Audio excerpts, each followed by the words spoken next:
Jesosia mangataka minosa banumeza no heriva basakaku faenzeana babitaku niasana Jesosia mangataka minosa banumeza no heriva basakaku faenzeana babitaku niasana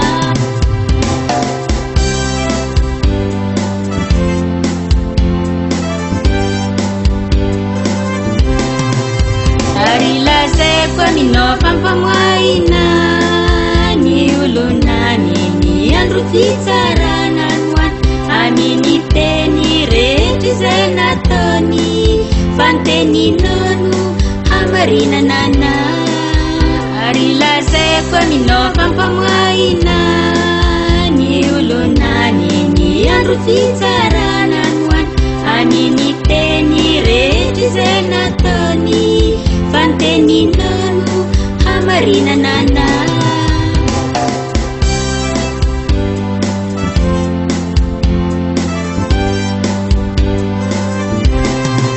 Patmisitaku na izauita na miafinamini zeti ufantata sintise ukofatandremu niteninonu hamarinanana Patmisitaku na izauita na miafinamini zeti ufantata sintise ukofatandremu niteninonu hamarinanana Jesosia mangataka minosa banumeza no heriva basakaku faenzeana babitaku niasana Jesosia mangataka minosa banumeza no heriva